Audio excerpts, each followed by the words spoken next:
We're here protesting today because they let it fall, and we believe there was a failing on every single level of government, whether that's state, federal, local. Today marks the 1-year anniversary of the historic LA fires. I'm in the Pacific Palisades, one of the 2 communities that was severely affected 1 year ago today. With an event this tragic, you would expect there to be some type of visual. There's a protest called They Let Us Burn. I want you to raise your hand if you lost your home in this fire. Keep your hands up. Keep them up. California leadership at the city and state level failed. They let us burn 1 year ago in ineptitude, gross negligence, lack of proper planning, lack of resources, lack of people, and purposeful policy that let it burn. The people here are comprised of both sides of the political spectrum, and they're mad. Our house burned down a year ago today. We lost our neighbors, we lost our neighborhood, we lost our community. I just want to shout out also everybody that's handling this permitting process. Ridiculous that they have to take all of that on. What he's talking about. Many of the people here are in the middle of the very difficult process to rebuild their homes. I've been told this from multiple people. Families have stayed to rebuild their homes. Anyone who is older or in their autumn years has left the community because they don't want to deal with all the red tape in the city and in California of rebuilding a home here. It would take too long. In the 1 year since the fire, out of 13,000 homes that burned down, fewer than a dozen have been Frustrated rebuilt. is an understatement. I'm filled with rage and a lot of anger. I think it wasn't even a failure. I believe it was an absolute choice. Complete negligence, finger pointing, lack of accountability, lack of transparency. I was wondering what it would be like here a year later, and you used the word rage. There is a lot of rage. There's a lot of rage. Like there doesn't feel as much healing as much just anger. Every person's story is very unique, and everyone has a different version of hell.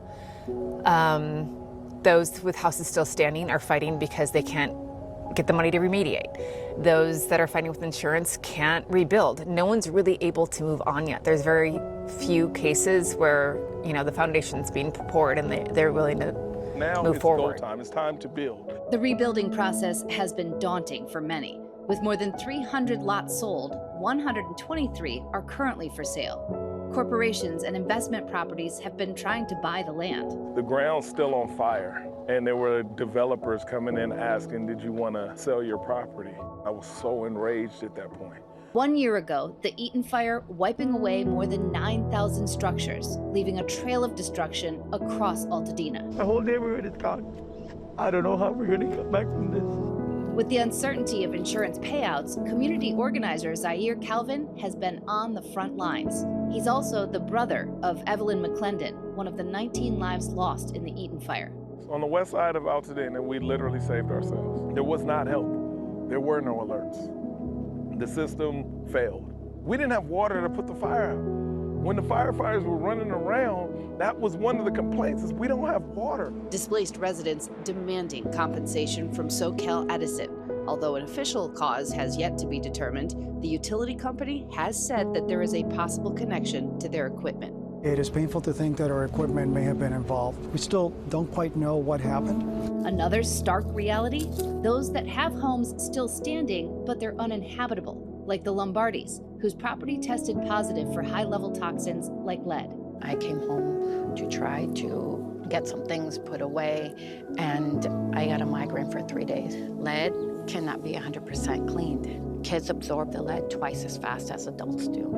The family of five's home looks exactly as they left it last year.